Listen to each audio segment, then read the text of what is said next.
people. Que pasa, suck, say what they do. Welcome to Crime Time News, where the difference is in the meds. Call it news with a buzz. I am speaking about a very tragic incident in which a very hard-working youth from the country, his name is Lloyd Simpson, more affectionately known as Leon. He was from Chapelton. Chapelton is in Clarendon. Lloyd is a youth that have a daughter, very responsible, loving father, respected by his community as a hard-working man, don't give any sorts of trouble.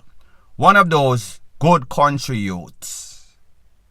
It is said that Lloyd and some sorts of relative had some sorts of dispute over some land.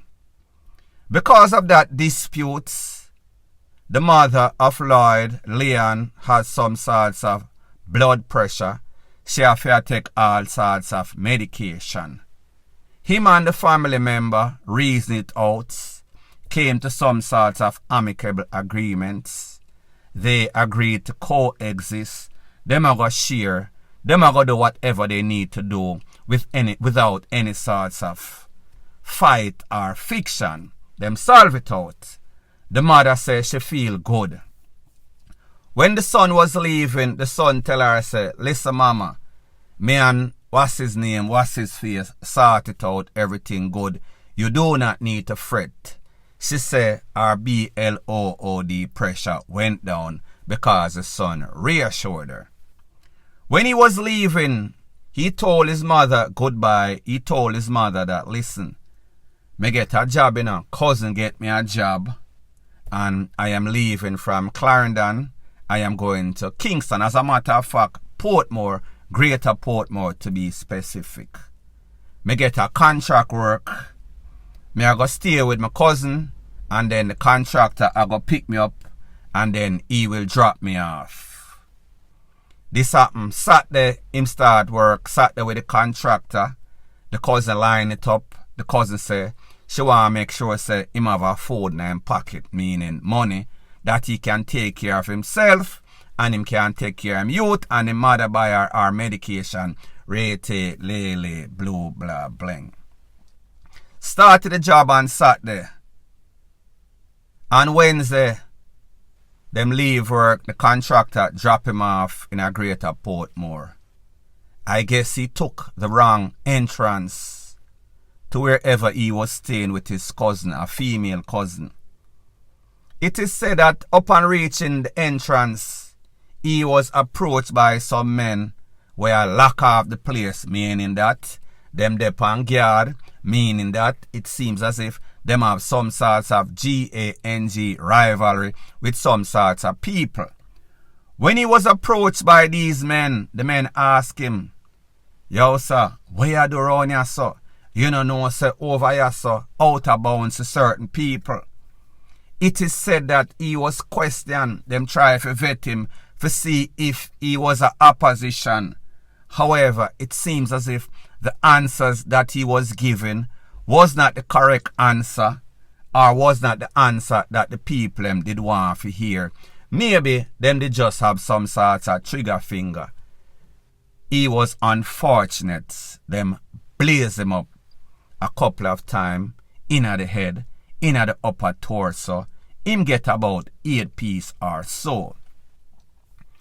The sad thing is that it was the same cousin that gave him or line up the contract with the plumber, the contractor, that he called after the incident, after he was already blaze up. Him called the cousin, and then the cousin called the mother at about 2 a.m. Wednesday morning. Me go get back to the mother part. The cousin said that she was on the line when he was being ATTACKED by these men. She heard them ask him all sorts of questions. She even heard when one of the man them say, you are go DEAD tonight. Because what you say no make no sort of sense. That means you stray, you go up on the opposition side. If you lie or roll with the enemy, you are going to DIE with the enemy. The cousin called the mother after that very disturbing phone call. The cousin said when she called him after he was hit up very, very badly, almost left for DEAD, she asked him, where were you at? Him say, you know, say, them SHOT me up badly. Me there lay down. Almost a DEAD pan some sorts of gully. The cousin said that because of how Portmore, Greater Portmore is situated, she could not tell.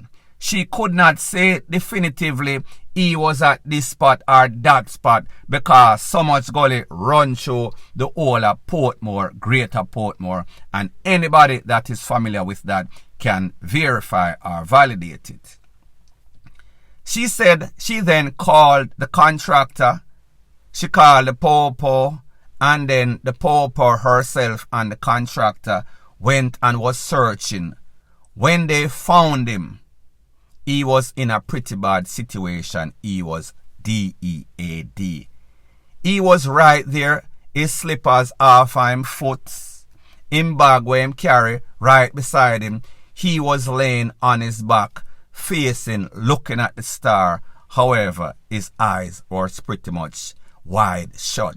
He was DEAD.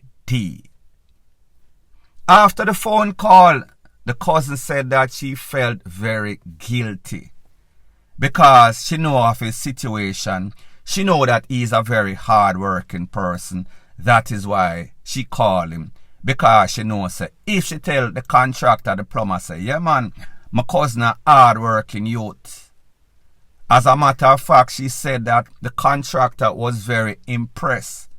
The contractor said, boy, this youth a work hard for real. Me like him, me like how him work. Cousin said that she can't stop cry all now. She can't believe say the cousin, good youth, family youth, take care of mother, take care of pitney. No sorts of fault, no sorts of mix up. Even when there was some sorts of family dispute over land, him sort it out, they came to an amicable agreement. Him told him mother, say listen, you're gonna be alright. Me done talk about the land thing already. Me solve that. I am going to make sure that me make some money so me can take care of you and take care of me youths. Like I told you, she called the mother. When she called the mother is still in tears even from that day. Based on what the mother is saying, the mother said that she lost a brother just like how she lost her son. She also lost her husband by the hands of some sorts of GUNMEN. She can't believe say her son leave. Sort out when for sort out in a Clarendon. Went to Kingston for do work. Nothing illegal. Don't in any sorts of mix up, no sorts of passa. However, he lost his life because of misunderstanding. So what something like this shows you is that whenever trouble set, it sets like rain. Because this man come out of a bad situation, jump in a worse situation, even though he had good intention, even though the cousin had good intention, wanted better for him. Very unfortunate incidents, happenings that this man end up lose his life because he made a wrong turn. He left from work and went to the wrong entrance and did not have the answer that these persons wanted. Could not be vetted, could not be verified. Maybe they would have taken him out anyway, because that is how these people reason. They lack understanding, they lack empathy, they lack conscience. So therefore, you take with somebody Remember, the man called the cousin. So why didn't they ask to talk to the cousin right then, there and then? Why did they have to take away this youth life? Just like how the cousin couldn't hear him on the phone and tell the cousin, say, you are going to lose your life tonight. You are going to DEAD tonight. Why didn't he just take the phone and ask the cousin for the direction? Verify or validate your cousin, or else him are going to DEAD. People, it just shows you the mentality, how cold, callous, and evilous these men are. This is yet an next perfect example. Point blank and period. Further on in the news, people, this bad man attitude, this anger management problem, it was in full display at the Boys and Girls Championship that is presently at the National Stadium. There was a specific race, the finals of the 100 meters for Class 2 boys. This involved, well, after the race, an altercation involving a KC athlete and a Calabar athlete. Apparently, during or after the end of that 100-meter sprint, the guy from Calabar, the athlete from Calabar, ran across the lane of the athlete from KC. The athlete from KC shoved him, so I am assuming that it was before the race ended. Maybe he would have gotten a better result, ended up at a better position. Him pushed the guy at first, and then the coaches and the officials kind of parted. There was some sorts of verbal altercation. Him calm down and then him get up. I guess he thought that the Calabar athlete was posing off because he got a better position than the KC athlete. So he ran up and pushed him once again. The officials at Champs suspended him from that race and also suspended him from the whole championship. So he lost whatever points he got and he could not participate in the rest of the 2023 championship. However, by some fates, he was reinstated even though he lost the point and was suspended from the result of the 100 meters. He was reinstated and could participate in the rest of the championship. So therefore, him a top athlete. If you run the 100 meter, you are more than likely going to be on the 4x1 and even the 4x4 if you are a strong enough athlete. Now people, based on the sequence of events, based on the rules governing professional athletes and also amateur, if this was any other place in any other country in the world, NCAA America, you would have been suspended from that event, maybe even banned from all events or future events, because they said it is unsportsmanlike conduct. First thing first, don't know if the man intentionally ran across him. I doubt that very much, or that man would be if he wasn't also suspended from that race. Maybe he was, I'm not really sure.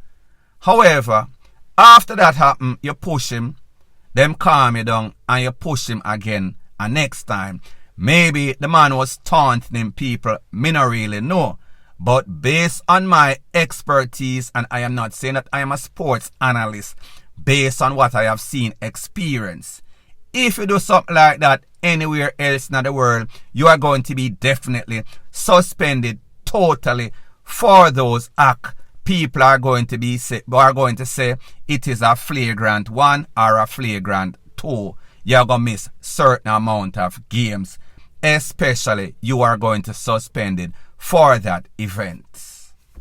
Now people, me as a GSC man, I am not saying this being biased because KC are lead. Me just say, truth and fact is that for people like these athletes like these that know that you have a whole bunch of scouts from a whole bunch of colleges. You cannot be penny wise and pound foolish. Therefore, you cannot make your hot head force you or cause you to do something that you are going to lose out even bigger. So always look at the bigger picture. Now why I say it is very strange that he was reinstated.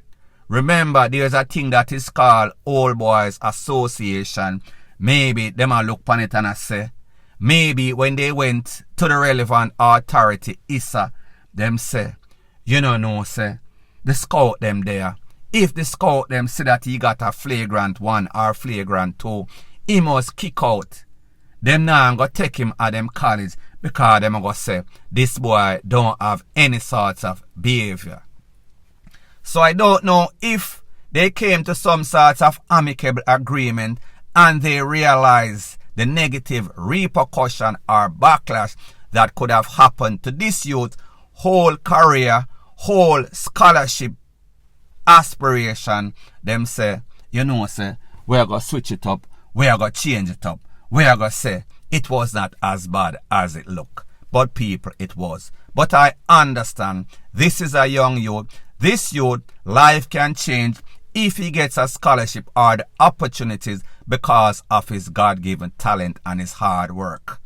So let this be an example to all of you other persons out there that want to act as if you are some sort of gangster. However, you have aspirations of doing good. Don't let your hot head get the better of you. Always think about the big picture. Point blank and period. So anyways, people, thanks once again for checking out my video. If you appreciate videos like this, please show your appreciation by liking, commenting, sharing and subscribing to my channel. That is how YouTube promotes videos like these to like-minded, sensible persons like yourself.